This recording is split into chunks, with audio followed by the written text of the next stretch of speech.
오는 1월 15일이 신용복 선생 일주기입니다. 벌써 1년이 돼가는군요. 벌써 눈물이 날라고 그래요. 한국 근현대사의 질곡을 온몸으로 겪으시면서 통찰과 울림으로 우리 사회의 거울이 되어주셨던 분. 지난해 올해 우리 사회 참 많은 어려움을 겪고 있는데 이럴 때 신 선생님이 계셨다면 과연 어떤 말씀을 해주셨을까, 어떤 역할을 해주셨을까 하는 그런 아쉬움이 더더욱 큽니다. 그래서 오늘 좀 특별한 손님 한 분 모시고 이 신용복 선생님에 관한 이야기, 또 요즘에 우리 사회 이야기 해보려고 합니다. 신용복 선생님의 제자 가운데 한 분입니다. 여러분 좋아하시는 방송인 김재동 씨를 오늘 특별히 스튜디오에 초대했어요. 어서 오십시오. 네, 감사합니다. 네. 네, 초대해 주셔서 감사합니다. 요새는 방송보다 거리에서 많이 보는 것 같아요. 아, 그렇습니까?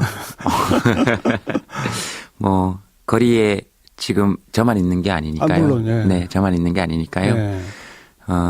방송인이기도 하지만 방송인 이전에 사실은 그 사람들하고 함께 있는 마이크를 잡는 사람으로 시작했으니까요. 그게 아마 예전 말로 하면 광대일 거고요. 그리고 광대. 네, 그게 형태로 보면 오페라가 아니라 마당극일 거고요. 마당국. 네, 마당놀이는 더불어 함께. 화중이라고 저는 표현하는데요. 화중. 말을 하는 사람들. 이거 만든 표현이에요? 스스로? 네, 저는 그렇게. 뭐 그래도 제가 만들었다고 꼭 할 수는 없겠죠. 어디선가 들었을 거니까 아마 모든 지식 같은 것들이.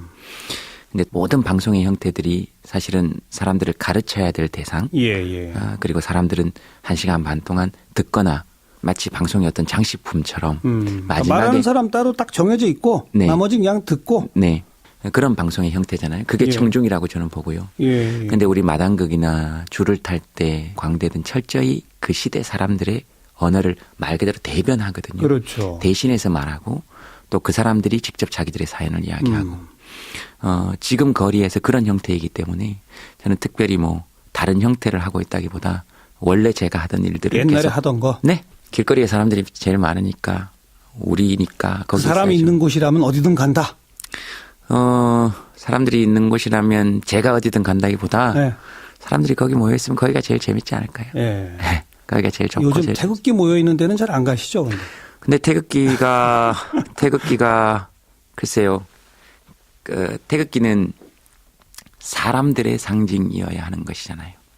사람들이 태극기의 상징이 되면 안 되는 것이죠. 네. 그렇죠. 네. 저는 그렇게 해석합니다. 태극기는 우리 모두의 상징적 깃발인 것이잖아요. 저는 그렇게 놓아두는 것이 옳다. 예를 들면 애국이라는 단어, 보수라는 단어, 태극기라는 깃발. 그 어떤 것도 단어 그 자체로 보면 나쁜 것이 한 개도 없거든요. 그렇죠. 예. 근데 그 단어를 가지고 가서 나쁘게 사용한 사람들이 있을 뿐이고 정치도 마찬가지잖아요. 정치라는 단어는 좋은 단어인데 그걸 누구에게 맡겼을 때 네. 좋은 정치가 되느냐 나쁜 정치가 되느냐. 그래요.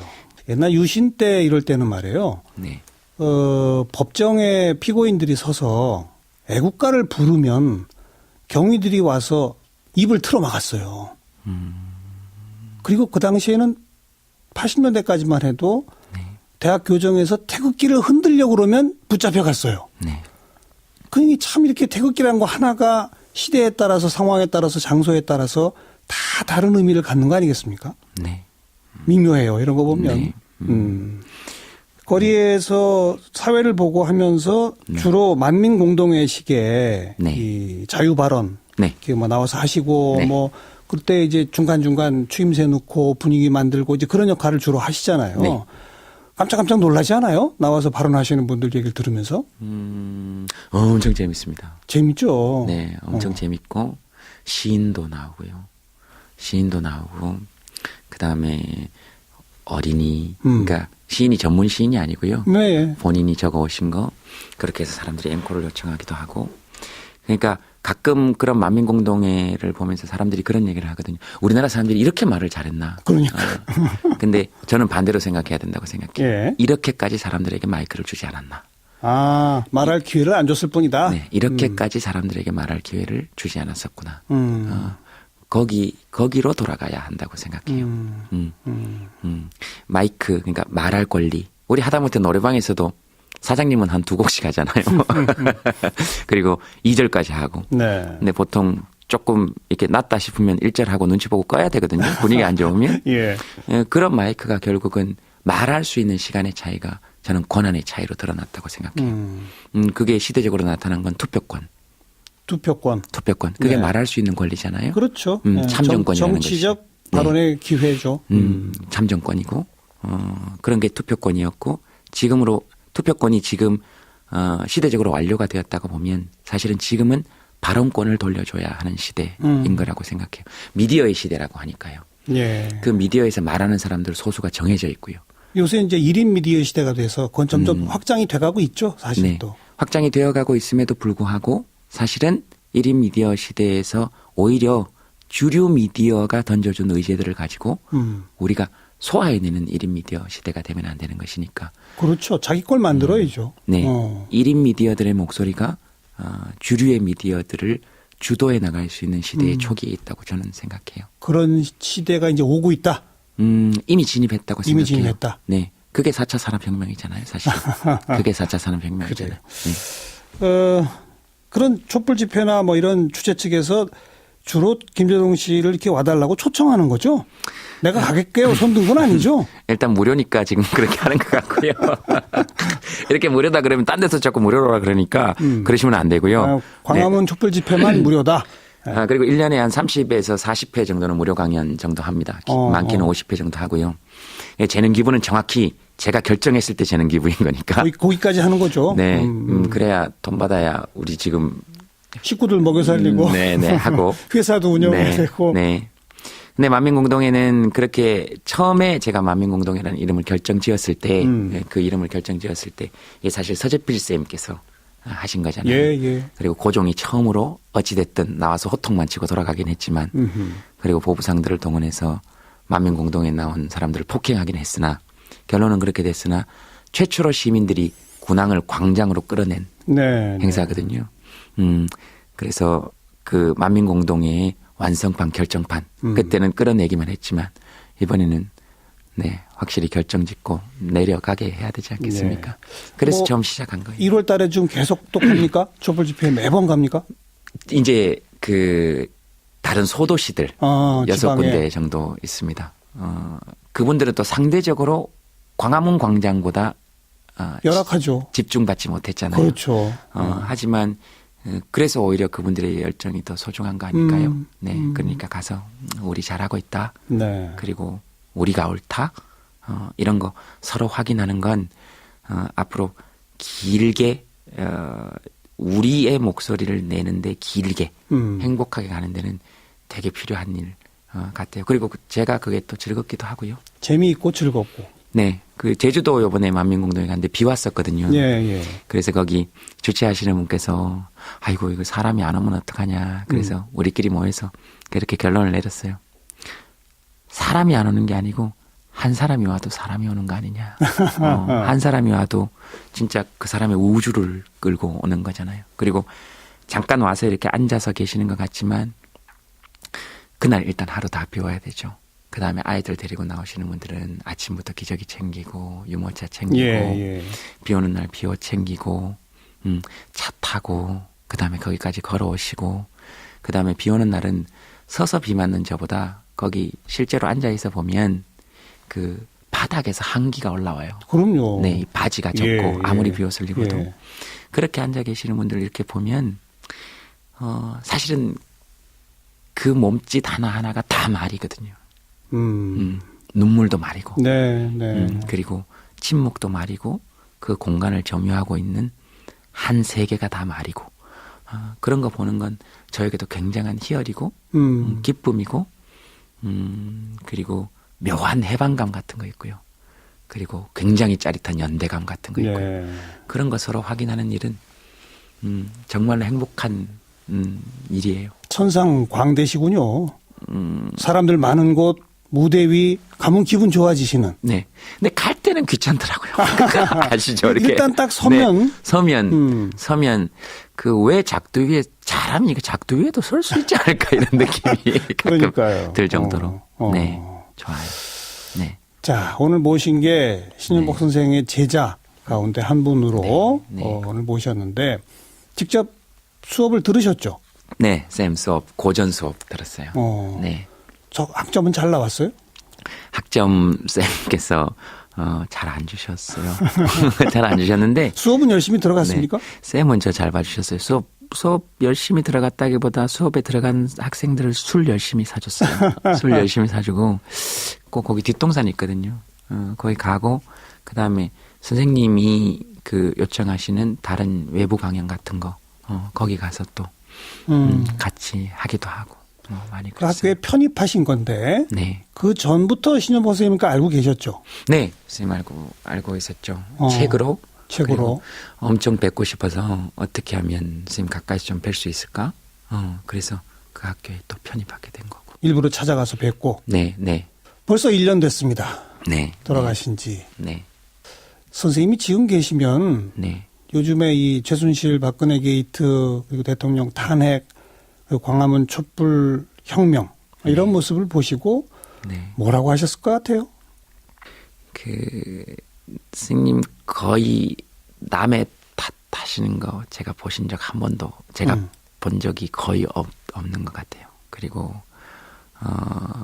감옥에 가게 되신 일에 대해서도 그렇게 만들게 된 책임자에 대해서 얘기하신 적은 제가 거의 들은 적이 없어요. 지금도 이렇게 아마 찾아뵀으면 이렇게 그냥 조용히 웃으시면서 되게 많이 들어주셨을 것 같아요. 저희들이 막 이야기를 쏟아내면 막 쏟아내면 그런 거 생각하면 가끔씩 울컥울컥해요. 그래서 선생님은 뭐 어떻게 생각하세요? 제가 이렇게 감히 잘 여쭤보지도 못하지만 예. 선생님 말씀 안 하세요? 그러면 다 하셨잖아요. 여러분이 얘기 다 했잖아요. 네, 다 하셨잖아요. 똑같은 마음입니다. 네, 예. 늘 그렇게 말씀해 주셨던 게 가장 큰 말씀으로 저는 되게 많이 기억에 남아요. 저는 그런 모습이 늘 답이었거든요. 신현복 선생 계셨으면 신현복 선생께서도 광화문 그리고 전국의 촛불 시민들의 그 모습, 네. 그 아름다운 모습을 보고서는 신현복 선생님도 놀라셨을 것 같아요. 제가 감히 선생님이 살아계신다면 어떤 마음을 가지실지에 대해서 말씀드리는 게 제가 좀 조심스러워서 그런데요. 엄청 기뻐하시고 좋아하시고 봐라 우리 이 정도 수준의 사람들 된다? 아니냐. 이 정도 수준의 사람들 아니냐. 우리가 이런 사람들 아니냐. 그러면서 늘 그 유머도 있으셨기 때문에 그리고 아마 글씨 하나 또 쓰셨을 거고 그러셨겠죠. 그 글씨 이렇게 그림처럼 글씨처럼 그림과 서화. 글씨 네. 아마 촛불 시민들을 여러 모습으로 그려내셨을 것 같아요. 그러니까요. 그거. 선생님께서도 매우 놀라시고 기뻐하고 네. 흐뭇해하고 내가 뭔가 이분들한테 뭔가 좀 기록을 남겨야 되겠다. 이런 어떤 의무감도 가지셨을 것 같아요. 네. 또 아마 글씨 쓰시고 그림 그리시고 편찮으셨겠지만 또 아마 그렇게 하셨을 것 같아요. 그렇게 조용히. 그렇게 막 하다가 우리 지쳐서 가면 늘 가서 우리가 자랑해도 들어주시고 원망해도 들어주시고 그러셨어요. 아마 그런 또 아랫목 같은 역할도 해주시지 않으셨을까. 왜냐하면 또 분열될 수 있잖아요. 네. 분열이라는 게 늘 나쁜 것은 아니지만 지금까지 우리 혁명들이 뭐 듣고 계시는 청취자분들이 더 잘 아시겠지만 60년의 혁명도 그랬고 60년의 혁명도 그랬고 4.19 직후에 5.16이 왔고요. 네. 87년 이후에 네. 노태우 당선이 왔고요. 네. 그리고 서울의 봄 이후에 전두환이 왔고요. 그렇죠. 네. 그러니까 그렇게 해서 사실은 다 시민이 만들어 놓은 열매를 개들이 와서 따먹었거든요. 표현이 좀 과격하지만 더 과격한 표현을 찾지 못해서 죄송합니다. 예. 네. 그래서 이번만큼은 그렇게 되지 말자라고 하는 게 지금 우리 시민들의 생각이라고 저는 그렇죠. 개인적으로 생각해요. 그렇죠. 그리고 또 지금 그런 방향으로 나아가야 한다고 생각하고요. 그런 데 대해서 아마 많은 사람들의 이야기를 들어주시지 않으셨을까. 선생님 늘 그러셨거든요. 선생님 글씨에도 나와 있지만 교학상장.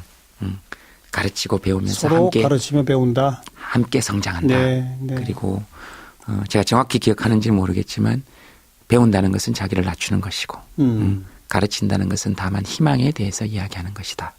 그리고 궁극적으로 나아갔을 때는 배우는 사람과 가르치는 사람의 경계가 없어지는 것이 진짜 배우고 가르치는 것이다. 예. 그렇게 말씀하셨는데요. 아마 그걸 또 몸소 보여주시지 않으셨을까. 그래서 스님 말씀을 들으면 늘 뭔가 가르침을 받는다 이런 느낌이 들지 않았어요. 기본적으로 가르침을 받고 싶긴 한데 우리가 뭔가 멘토 열풍 이런 거 있을 때도 왜 배워야 된다. 우리는 배워야 될 사람들이다. 우리는 모자란 사람들이다. 우리는 부족한 사람들이다. 지금 사실 미디어나 이런 것들이 저는 그렇다고 생각하거든요. 예. 어떤 한 사람이 얘기하면 대중은 우매해서 배워야 되는 존재들이고 광장에서도 가끔 어떤 정치인이 막 얘기를 하면 우리는 그걸 듣고 선택해야 되는 존재고 일방적으로 끌려가는 존재고 강조하셨던 그 네. 대목이죠. 근데 그게 아니고 사람들은 그런 존재가 아니거든요. 전문가는 조금 깊이 알지만 모든 사람은 모든 것을 알잖아요. 네, 네. 그래서 아마 사람들이 모두 말할 수 있도록 또 그런 길들을 함께 고민하면서 배우고 가르치는 것의 경계를 허물어버리는. 그래서 진짜 사람들의 시대를 여는 거기에서 일어나는 갈등을 잘 들어주시는 예. 그런 역할을 하시지 않으셨을까. 이렇게 그런 생각 품어주시는, 다 들어주시는 이런 게 어떤 어른의 모습이잖아요. 네. 우리 시대에 지금 어른이 없다 뭐 이런 얘기 주로 하지 않습니까? 앞에 앉아 계시는데 왜요? 아이, 왜 그러세요? 아이, 정말로. 네, 네. 아니, 그러니까 네. 그런 시현보 선생님 같으신 그런 어른들 네. 그 모두가 좀 그래 저분은 존중할 수밖에 없어 뭐 이런 뭐 정파와 이념과 이런 걸 떠나서 네. 그런 모습을 보여주시는 어른 참 그런 어른이 많아야 좋은 사회죠 사실. 제가 거기 뭐 얘기할 수 있는 자격이 있을지는 모르겠지만 그런 어른이 그리운 건 그러니까요. 틀림없어요. 예, 예. 저희들 제 또래만 해도 아직 기댈 어른들이 필요한 세대거든요. 근데 흔히 말하는 꼰대처럼 그런 게 아니고 야 이쪽으로 가 저쪽으로 가 선택해 이것이 아니고 뭘 하고 싶은데 그렇죠. 아무것도 안 하고 싶어요. 그러면 그래? 그러면 아무것도 하지 마. 괜찮아. 선생님 저한테 해주셨던 말씀 중에 그런 거 있었어요. 그 사람은 생각하는 시간이 중요하고 예. 그다음 그것보다 더 중요한 건 아무것도 생각하지 않는 시간이 더 중요하고 예. 또 그것보다 더 중요한 건 아무것도 생각해야 될까 말아야 될까조차도 생각하지 않는 시간. 그걸 요즘 말로 하면 선생님이 그렇게 직접 말씀하셨어요. 멍 때리는 시간이 제일 중요하다. 그것만큼 행복한 시간이 없다. 예, 예. 자꾸 배우려고 뭐 하지 마. 안 해도 되고 멍 때려도 된다. 그래서 제가 한번 여쭤봤어요. 그래서 아마 제가 쓴 책에도 이렇게 그 선생님하고 에피소드 적어놨는데요. 오늘은 선생님 얘기하는 거니까 이렇게 좀 길게 얘기해 주죠. 선생님 얘기는. 예, 그래서 그랬더니 함께 우리 그리워하고 네, 함께 눈 촉촉해지더라도 마음껏 얘기하세요. 네. 그래서 선생님께서 그러셨어요. 그래서 선생님도 멍 때리시는 시간이 있으세요? 왜냐면 없으실 것 같아요. 맨날 글씨 쓰시고 막 이렇게 반듯하시고 그랬더니 그럼요. 그래서 어떻게 멍 때리세요? 그랬더니 그 햇볕 감옥에 있을 때도 왜 신문지 한 장 크기의 햇볕 때문에 사셨다 그러셨잖아요.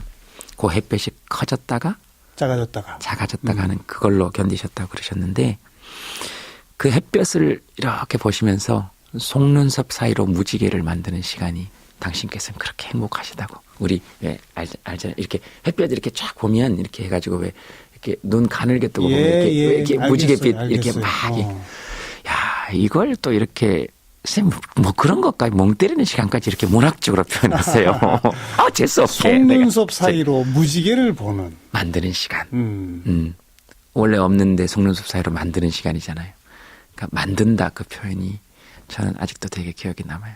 그래서 그렇게 멍 때리는 것도 괜찮다라고 얘기해 주시는 어른, 그런 어른 그런 얘기 되겠죠. 자, 아까 우리 이야기 나누면서 시현복 선생님께서도 아마 지난 몇 달 동안의 한국 사회 변화, 특히 촛불 시민들 보고 놀라고 기뻐하셨을 것이다 이런 얘기 했잖아요. 네. 김재동 씨도 마찬가지죠. 놀랬죠. 저는 정말 개인적으로 많이 놀랐거든요. 그 학교 다닐 때 뜀틀 해보셨어요? 예, 예. 그죠? 안 해본 사람 누가 있습니까? 몇 단 넘었어요, 선생님? 기억이 안 나는데요. 7, 8단 이상 다 하지 않나요? 7, 8단이면 사실 굉장히 잘 넘으시는 거죠. 저는 그거 잘 못 넘어서 그 절대로 안 될 것 같은 단수가 있잖아요. 예. 그래서 막 뛰어가다가 무서운. 예. 네, 그래서 그 구름판을 못 딛는. 그렇지. 그죠. 예. 뭔가 이렇게 못 딛는. 그리고 넘어가다가 중간에 턱 퍼질고 앉는. 그렇죠. 겁나는. 예. 그 뜀틀 넘었을 때 왜, 야, 이거, 자기가 자기한테 놀라는 거 있잖아요. 야, 이게 되는구나. 네. 내가 해냈다, 뭐 이런 거. 네. 예. 저는 그런 느낌이에요. 그러니까 저 사람들이 놀랍다가 아니고 우리니까요. 그러니까. 그런 느낌이 나도 들어요. 놀라고 모두가 함께 놀라는. 우리가 놀래는 거죠. 예. 우리가 함께 해낸 거니까. 그러니까 한 몇 천만이 함께 단체 줄넘기를 야 이거 100번 연속은 아무도 안 걸리고 도저히 못 넘을 거야. 근데 끝나고 나서 그러니까 누가 누구한테 야 너 잘했고 이번에 잘 넘었네 이런 게 아니고 쳐다보면 모두가 함께 넘은 모두가 다 같이. 모두가 함께 넘은 모두가 함께 넘은 그걸 굳이 말로 하지 않아도 네. 그런 느낌. 네. 예. 그러니까 이거 보고 놀랬다 이렇게 하는 게 아니고 사실 이건 저한테도 자격 있는 거잖아요. 그렇죠. 그렇게 모두에게 자격 있는 것처럼. 예. 광화문 광장에 가보면 말하지 않아도 그런 기운이 느껴지는 거죠. 서로가 서로에게 굉장히 고맙고 그 서로가 서로에게 놀라고 굉장히 배려하고. 네. 예. 네. 그러니까 그 100몇십만이 모여도 사고 하나 안 난다는 거는요. 거의 기적이에요. 네. 그러니까요. 세계적으로 좀 그런 유래를 기억하지 못합니다. 솔직히. 네. 그 3.1운동의 공약 3장에 보면 공약 3장 마지막 장에 제가 정확히 기억하는지 모르겠지만 다만 질서로 질서로 그래서 누구도 우리에게 시비 걸지 못하도록 예, 뭐 예. 이런 느낌의 그게 그러니까요. 마지막 공약 3장이거든요. 그러니까. 그리고 2장이 아마 정말로 전혀 두려움을 갖지 말고 민족적 목소리를 토해내라 이렇게 공약 2장에 나와 있는데 마치 그 3.1운동의 모습이 그대로 네 정말로 질서 정연하지만 그게 가장 무섭잖아요. 네. 그게 가장 무섭잖아요. 뭘 아주 많이 외우고 있군요. 3.1운동 공약 2장 3장은 또 어떻게 이렇게 외우고 있어요? 공약 2장 3장 정확하지 않아요. 찾아봐야 됩니다. 그래서 제가 말씀드리는 제가 또 하나 건 놀란 게 네. 광화문에서 김재동 씨가 헌법 1조부터 시작해서 쫙 하는 걸 옆에서 들었는데 스님 계셨어요. 어떻게 이렇게 다 외워요 그런 걸? 그거요? 네. 진짜 외운 거 아니고요. 다시 검토해 봐야 됩니다. 몇 점 맞는지 저 검토해 틀리면 어때요? 검토해 봐야 되는데. 근데 저는 한 4-5개 하고 말 줄 알았더니 네. 아니 한 30몇 개까지 가던가? 시 같았어요. 제가 네. 처음 읽었을 때. 헌법을? 네, 헌법이 시 같았고 제가 제일 처음 먼저 접한 헌법 구절이 문유석 판사가 쓴 칼럼 중에서 예. 헌법 구절만 이렇게 몇 개 나눈 거기서 이렇게 그냥 이렇게 스쳐 지나가면서 보다가 37조 1항인데요. 예, 이건 제가 정확하게 기억합니다. 37조 1항인데요. 거기 그렇게 돼 있었거든요. 국민의 자유와 권리는 헌법에 열거되어 있지 아니하다는 이유로 경시되지 아니한다. 네. 근데 그 구절을 딱 읽는데 저는 그런 느낌이 들었어요. 비웃으실지 모르겠지만 근데 저는 헌법의 최종 해석권은 변호사나 검사에게 있는 것이 아니라 시민 모두에게 있어야 한다고 생각하거든요. 왜냐하면 시민 자체가 헌법이니까. 네. 그래서 그런 시민의 권리로 제가 해석하는 헌법을 그냥 제가 받은 느낌을 말씀드리자면 그 37조가 그런 느낌이었어요. 저는 연애 편지를 어떤 사람이 36장을 써놓고 마지막 37번째 장에 예. 내가 혹시 까먹었는지 모르겠는데 여기에 적혀 있지 아니하다는 이유로 내가 널 사랑하지 않는 건 아니야. 그러니까 엄청 감동적이고 그리고 이게 우리 할아버지 할머니들이 써놓으신 사실은 상속 문서잖아요. 네. 국가의 상속권이 누구에게 있는지 그런 느낌이 들어서 1조부터 36조까지 한번 보고 싶다는 생각이 37조부터 들었던 거죠. 그래서 1조 1항, 1조 2항 거기 보면 권력 나오잖아요. 모든 권력은 국민으로부터 나온다. 근데 그 1조 이상의 권력이 한 번만 나오고 나머지에는 130조까지 한 번도 안 나오더라고요. 딱 한 번 등장해요. 권력이란 단어가. 권력이란 단어는 딱 한 번만 나옵니다. 예, 예. 나머지는 다 권한이 다 사법부의 권한, 행정부의. 그래서 대통령 권력 대행이라 그러지 않잖아요. 대통령 권한 대행이라 그러고. 그래서 그거 읽으면서 제가 들었던 생각은 권력 교체 이런 말 사실은 다 반헌법적 표현이라고 생각해요. 권한 교체. 권한 교체. 네, 사법 입법부 권력 교체 아니고 입법부 권한 교체. 모든 권력은 국민에게 있다. 모든 권력은 국민에게 있다 정도가 아니고 권력이라는 단어를 그러니까 권력은 자의적으로 쟁취할 수 있는 걸 뜻하잖아요. 권한은 타인에게 위임받은 것이고요. 그렇죠. 권력은 자의적으로 행사할 수 있는 거잖아요. 그러니까 국민 이외에는 권력 자체를 잡을 생각을 하면 안 된다 하는 게 저는 우리 헌법 정신이라고 생각해요. 이야, 뭐 우리 그냥 흔하게 네. 뭐 권력 투쟁, 네. 권력자들 네. 이런 말 많이 쓰는데 다 잘못된 말이군요. 네. 권한 투쟁. 어. 네. 권력은 오로지 시민들만 자의적으로 사용할 수 있는 단어인 거죠. 그래서 가끔씩 국회의원들 왜 어깨 힘줄 때 그런 얘기 하잖아요. 국민, 개개인이, 헌법기관이다. 네. 맞는 말인데요. 사실은 국민들은 개개인이 권력기관입니다. 그리고 헌법 그 자체고요. 예. 그러니까 그런 게 딱 들어오면 사람의 어깨 힘이 탁 들어가잖아요. 그리고 헌법 전문에 보면 유구한 역사와 전통에 빛나는 우리 대한국민은 이렇게 시작하는 것도 저는 굉장히 가슴에 와닿았어요. 그래요. 제가 처음 기억나는 거는 그 성주에 사드 배치 반대하러 내려갔을 때요. 경북 성주. 네, 그때 내려갔을 때 헌법 얘기하려고 내려간 게 아니거든요. 그때 그냥 거기서 고등학교 선배님이 야, 한번 와라. 네가 와야 되겠다. 그래서 내려가서 거기 있다가 되게 열받았었어요.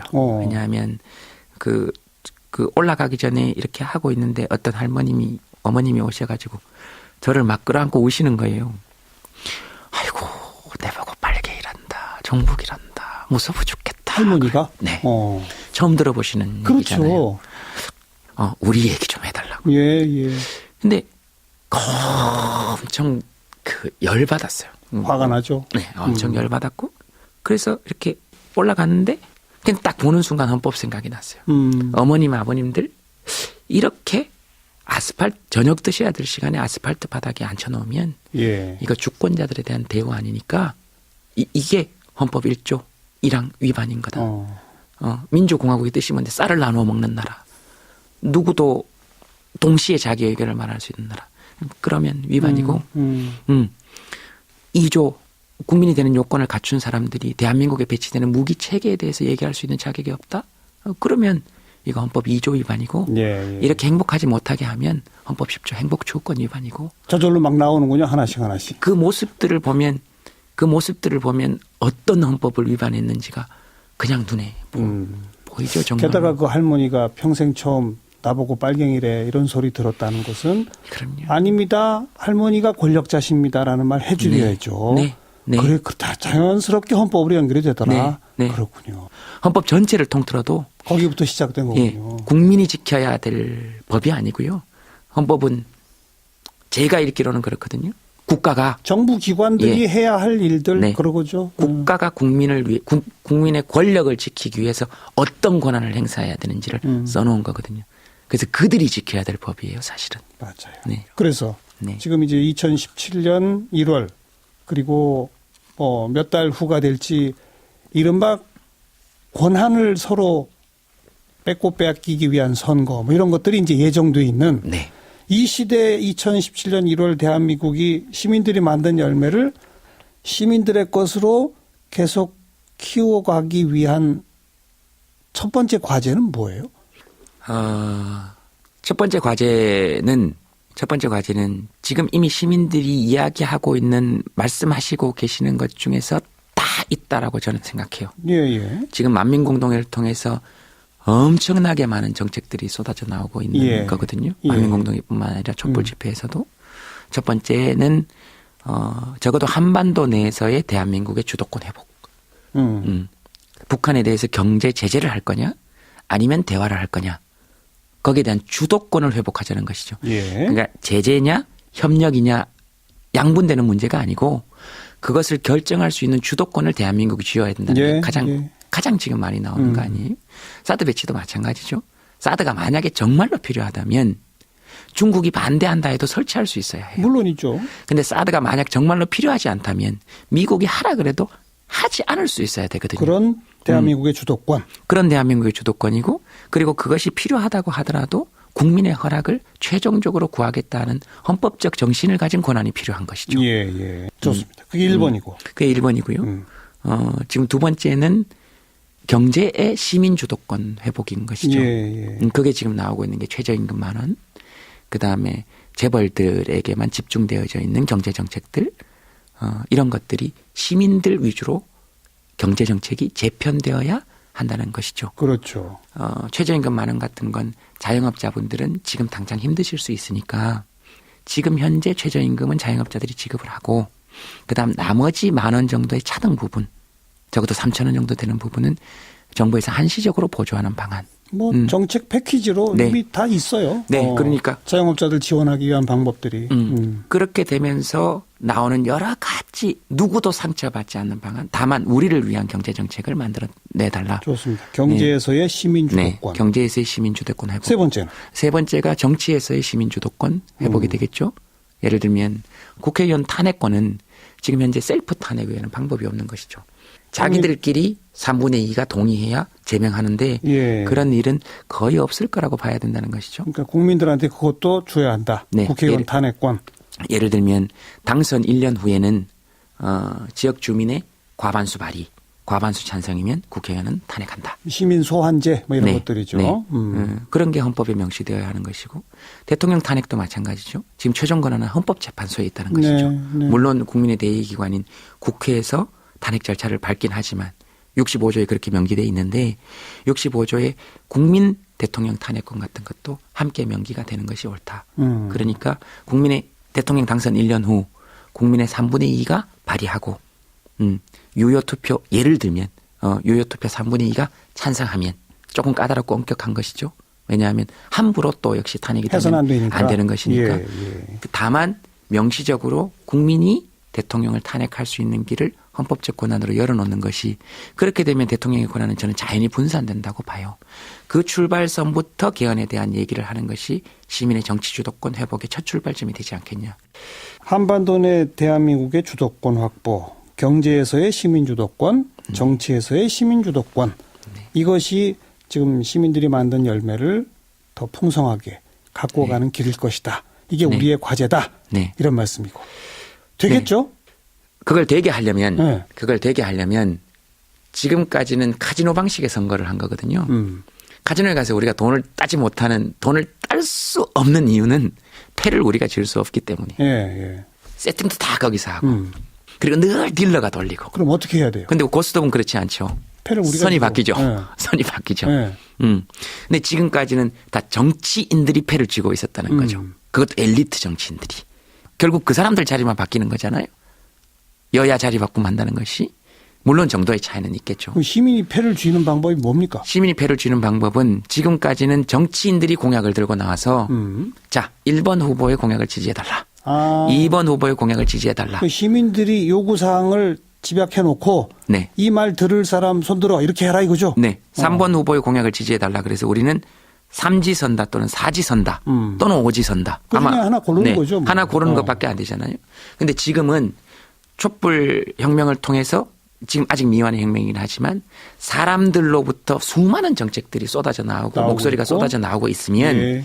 이때 기존의 정치권이 와서 저를 지지해 주소요가 아니라 우리가 당신들을 지지합니다 하는 정치인을 뽑으면 되는 것이죠. 내가 이거 하겠습니다. 네. 예. 그렇게 되면 시민의 뜻을 누가 되더라도 받들 수 있는 구조를, 즉 패를 시민이 줄 수 있는 구조를 만들어낼 수 있다고 보는 것이죠. 예. 지금 시민의 역량이 거기까지 올라왔으니까. 시민의 요구에 복종하는 정치인을 우리가 고르면 된다. 네, 우리가 골라야 되는 것이죠. 저는 그런 선거 제대로 가는 것이 옳다. 그래서 대통령 선거가 아니라 부통령 선거다. 제20대 부통령 선거다. 대통령은 원래 정해져 있었고, 그러니까 학급 선거로 치면 이건 반장 선거가 아니고 주번 선거가 돼야 되는 거죠. 마지막 질문이 될지 모르겠는데 네. 블랙리스트 뭐 이런 파문이 일기 훨씬 전부터 김대동 씨는 수도 없이 잘리고 뭐 그랬잖아요. 아니에요. 그렇잖아요. 방송하다가. 어디 한번, 1인 시위 한번 하면 잘리고. 어디 가서 무슨 시사적 발언 한번 하면 잘리고. 몇 번 있잖아요. 아니요. 그건 사실관계가 확인이 안 됐기 때문에. 사실관계가 확인이 안 됐기 때문에. 그리고 그렇게 얘기하면 제가 염치가 없는 거죠. 왜냐하면 저는 어떤 데서 만약에 그렇게 되면 그래서 모두가 다 많이 지났죠. 모두가 다 인정하고 있는 걸 자꾸 부정하려고 그러지 마시고 지금 질문은 뭐냐면 점점 김재동 씨의 사회적 발언과 활동이 그러니까 정말 바람직한 의미의 소셜 테이너로서 확대돼 가고 있는 것 같이 보여요. 제 눈에 보기에 과거보다. 혹시 그러면 앞으로 내가 이 직업 방송인으로서 살아가는데 이게 혹시 장애가 되지 않을까라는 두려움 같은 건 가져온 적 없습니까?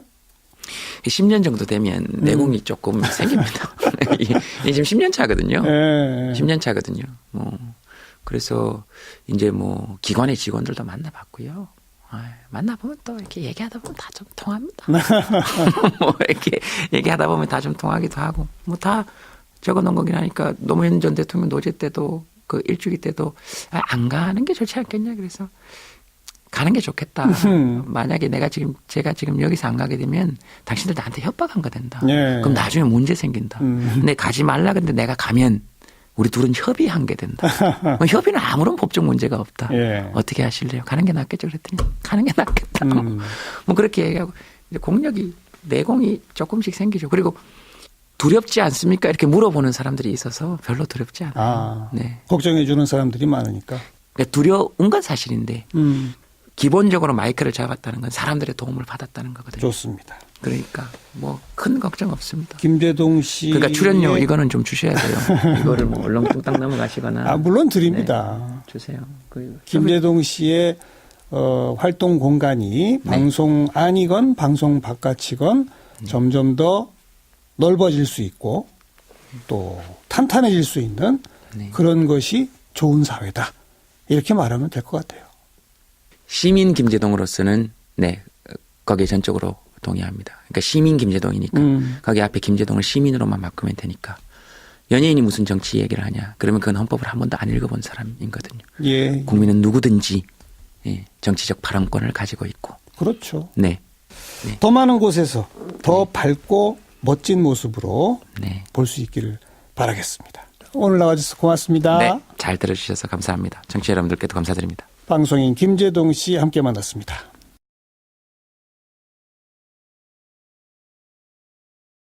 옛날에 하던 거. 길거리에 사람들이 제일 많으니까 우리니까 거기 사람이 있어야죠. 있는 곳이라면 어디든 간다.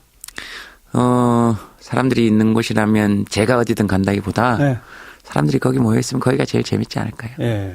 거기가 제일 좋고. 요즘 태극기 모여 있는 데는 잘 안 가시죠? 근데 태극기가 글쎄요. 태극기는 사람들의 상징이어야 하는 것이잖아요.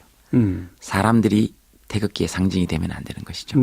그렇죠. 저는 그렇게 해석합니다. 태극기는 우리 모두의 상징적 깃발인 것이잖아요. 저는 그렇게 놓아두는 것이 옳다. 예를 들면 애국이라는 단어, 보수라는 단어, 태극기라는 깃발.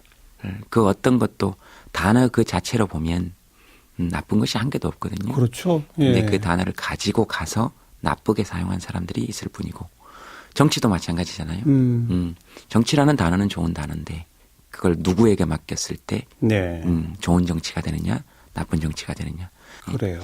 옛날 유신 때 이럴 때는 말이에요. 법정에 피고인들이 서서 애국가를 부르면 경위들이 와서 입을 틀어 막았어요. 그리고 그 당시에는 80년대까지만 해도 대학 교정에서 태극기를 흔들려고 그러면 붙잡혀 갔어요. 그러니 참 이렇게 태극기라는 거 하나가 시대에 따라서 상황에 따라서 장소에 따라서 다 다른 의미를 갖는 거 아니겠습니까? 미묘해요. 이런 거 보면. 거리에서 사회를 보고 하면서 주로 만민 공동회식에 이 자유 발언 이렇게 뭐 나와서 하시고 뭐 그때 이제 중간중간 추임새 넣고 분위기 만들고 이제 그런 역할을 주로 하시잖아요. 깜짝깜짝 놀라지 않아요? 나와서 발언하시는 분들 얘기를 들으면서. 엄청 재밌습니다. 재밌죠. 엄청 재밌고 시인도 나오고요. 시인도 나오고 그다음에 어린이, 그러니까 시인이 전문 시인이 아니고요. 네. 본인이 적어오신 거 그렇게 해서 사람들이 앵콜을 요청하기도 하고. 그러니까 가끔 그런 만민공동 말이거든요. 눈물도 말이고. 네, 네. 그리고 침묵도 말이고 그 공간을 점유하고 있는 한 세계가 다 말이고. 그런 거 보는 건 저에게도 굉장한 희열이고 기쁨이고 그리고 묘한 해방감 같은 거 있고요. 그리고 굉장히 짜릿한 연대감 같은 거 있고요. 네. 그런 거 서로 확인하는 일은 정말로 행복한 일이에요. 천상 광대시군요. 사람들 많은 곳 무대 위 가면 기분 좋아지시는. 네. 근데 갈 때는 귀찮더라고요. 가시죠. 이렇게. 일단 딱 서면. 네. 서면 그 왜 작두 위에 잘하면 그 작두 위에도 설 수 있지 않을까 이런 느낌이 가끔 그러니까요. 들 정도로. 네. 좋아요. 네. 자, 오늘 모신 게 신윤복 선생의 제자 가운데 한 분으로 네. 오늘 모셨는데 직접 수업을 들으셨죠? 네. 쌤 수업, 고전 수업 들었어요. 네. 저 학점은 잘 나왔어요? 학점 쌤께서 잘 안 주셨어요. 잘 안 주셨는데 수업은 열심히 들어갔습니까? 네. 쌤은 저 잘 봐주셨어요. 수업 열심히 들어갔다기보다 수업에 들어간 학생들을 술 열심히 사줬어요. 술 열심히 사주고 꼭 거기 뒷동산이 있거든요. 거기 가고 그다음에 선생님이 그 요청하시는 다른 외부 강연 같은 거 거기 가서 또 같이 하기도 하고 많이 그 그랬어요. 학교에 편입하신 건데 네. 그 전부터 신윤복 선생님과 알고 계셨죠? 네. 선생님 알고 있었죠. 책으로. 책으로. 엄청 뵙고 싶어서 어떻게 하면 선생님 가까이서 좀 뵐 수 있을까? 그래서 그 학교에 또 편입하게 된 거고. 일부러 찾아가서 뵙고. 네, 네. 벌써 1년 됐습니다. 네. 돌아가신 지. 네. 선생님이 지금 계시면 네. 요즘에 이 최순실 박근혜 게이트 그리고 대통령 탄핵 그리고 광화문 촛불 혁명 이런 모습을 보시고 네. 뭐라고 하셨을 것 같아요? 스님 거의 남의 탓하시는 거 제가 보신 적 한 번도 제가 본 적이 거의 없는 것 같아요. 그리고 공예를 보면서 사람들이 그런 얘기를 하거든요. 우리나라 사람들이 이렇게 말을 잘했나. 그러니까. 근데 저는 반대로 생각해야 된다고 생각해요. 예. 이렇게까지 사람들에게 마이크를 주지 않았나. 말할 기회를 안 줬을 뿐이다. 네, 이렇게까지 사람들에게 말할 기회를 주지 않았었구나. 거기로 돌아가야 한다고 생각해요. 마이크, 그러니까 말할 권리. 우리 하다못해 노래방에서도 사장님은 한 2곡씩 하잖아요. 그리고 2절까지 하고. 네. 근데 보통 조금 이렇게 낫다 싶으면 1절 하고 눈치 보고 꺼야 되거든요. 분위기 안 좋으면. 예. 그런 마이크가 결국은 말할 수 있는 시간의 차이가 저는 권한의 차이로 드러났다고 생각해요. 그게 시대적으로 나타난 건 투표권. 투표권. 그게 네. 말할 수 있는 권리잖아요. 그렇죠. 참정권이라는 정치적 것이. 발언의 기회죠. 참정권이고 그런 게 투표권이었고 투표권이 지금 시대적으로 완료가 되었다고 보면 사실은 지금은 발언권을 돌려줘야 하는 시대인 거라고 생각해요. 미디어의 시대라고 하니까요. 예. 그 미디어에서 말하는 사람들 소수가 정해져 있고요. 요새 이제 1인 미디어 시대가 돼서 그건 점점 확장이 돼가고 있죠. 사실 네. 또. 확장이 되어가고 있음에도 불구하고 사실은 1인 미디어 시대에서 오히려 주류 미디어가 던져준 의제들을 가지고 우리가 소화해내는 1인 미디어 시대가 되면 안 되는 것이니까. 그렇죠. 자기 걸 만들어야죠. 네. 1인 미디어들의 목소리가 주류의 미디어들을 주도해 나갈 수 있는 시대의 초기에 있다고 저는 생각해요. 그런 시대가 이제 오고 있다. 이미 진입했다고 생각해요. 이미 진입했다. 네. 그게 4차 산업혁명이잖아요, 사실. 그게 4차 산업혁명이잖아요. 네. 그런 촛불 집회나 뭐 이런 주최 측에서 주로 김재동 씨를 이렇게 와달라고 초청하는 거죠? 내가 가겠게요. 손 든 건 아니죠? 일단 무료니까 지금 그렇게 하는 것 같고요. 이렇게 무료다 그러면 딴 데서 자꾸 무료라 그러니까 그러시면 안 되고요. 광화문 촛불 집회만 무료다. 그리고 1년에 한 30회에서 40회 정도는 무료 강연 정도 합니다. 많게는 50회 정도 하고요. 재능 기부는 정확히 제가 결정했을 때 재능 기부인 거니까. 거기까지 하는 거죠. 네. 그래야 돈 받아야 우리 지금 식구들 먹여 살리고. 네네 하고. 회사도 운영. 네. 오는 1월 15일이 신용복 선생 일주기입니다. 벌써 1년이 돼가는군요. 벌써 눈물이 날라고 그래요. 한국 근현대사의 질곡을 온몸으로 겪으시면서 통찰과 울림으로 우리 사회의 거울이 되어주셨던 분. 지난해 올해 우리 사회 참 많은 어려움을 겪고 있는데 이럴 때 신 선생님이 계셨다면 과연 어떤 말씀을 해주셨을까, 어떤 역할을 해주셨을까 하는 그런 아쉬움이 더더욱 큽니다. 그래서 오늘 좀 특별한 손님 한 분 모시고 이 신영복 선생님에 관한 이야기, 또 요즘에 우리 사회 이야기 해보려고 합니다. 신영복 선생님의 제자 가운데 한 분입니다. 여러분 좋아하시는 방송인 김재동 씨를 오늘 특별히 스튜디오에 초대했어요. 어서 오십시오. 네, 감사합니다. 네. 네, 초대해주셔서 감사합니다. 요새는 방송보다 거리에서 많이 보는 것 같아요. 아, 그렇습니까? 뭐, 거리에 지금 저만 있는 게 아니니까요. 물론, 예. 네, 저만 있는 게 아니니까요. 네. 방송인이기도 하지만 방송인 이전에 사실은 그 사람들하고 함께 있는 마이크를 잡는 사람으로 시작했으니까요. 그게 아마 예전 말로 하면 광대일 거고요. 그리고 광대. 네, 극의 형태로 보면 오페라가 아니라 마당극일 거고요. 마당극. 네, 마당놀이는 더불어 함께. 화중이라고 저는 표현하는데요. 화중. 말을 하는 사람들. 이거 만든 표현이에요? 스스로? 네, 저는 그렇게 뭐 그래도 제가 만들었다고 꼭 할 수는 없겠죠. 어디선가 들었을 거니까 아마 모든 지식 같은 것들이. 근데 모든 방송의 형태들이 사실은 사람들을 가르쳐야 될 대상. 예. 그리고 사람들은 1시간 반 동안 듣거나 마치 방송의 어떤 장식품처럼 마지막에 말하는 사람 따로 딱 정해져 있고 네. 나머지 그냥 듣고. 네. 그런 방송의 형태잖아요. 그게 예. 청중이라고 저는 보고요. 예. 근데 우리 마당극이나 줄을 탈 때 광대든 철저히 그 시대 사람들의 언어를 말 그대로 대변하거든요. 그렇죠. 대신해서 말하고 또 그 사람들이 직접 자기들의 사연을 이야기하고 지금 거리에서 그런 형태이기 때문에 저는 특별히 뭐 다른 형태를 하고 있다기보다 원래 제가 하던 일들을 옛날고. 네.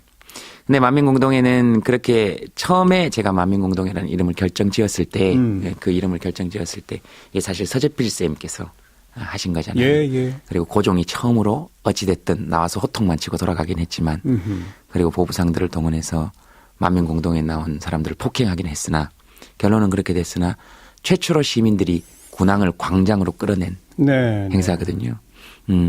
그래서 그 만민공동회의 완성판, 결정판 그때는 끌어내기만 했지만 이번에는 네 확실히 결정짓고 내려가게 해야 되지 않겠습니까? 네. 그래서 뭐 처음 시작한 거예요. 1월 달에 좀 계속 또 갑니까? 촛불 집회 매번 갑니까? 이제 그 다른 소도시들 지방에. 6군데 정도 있습니다.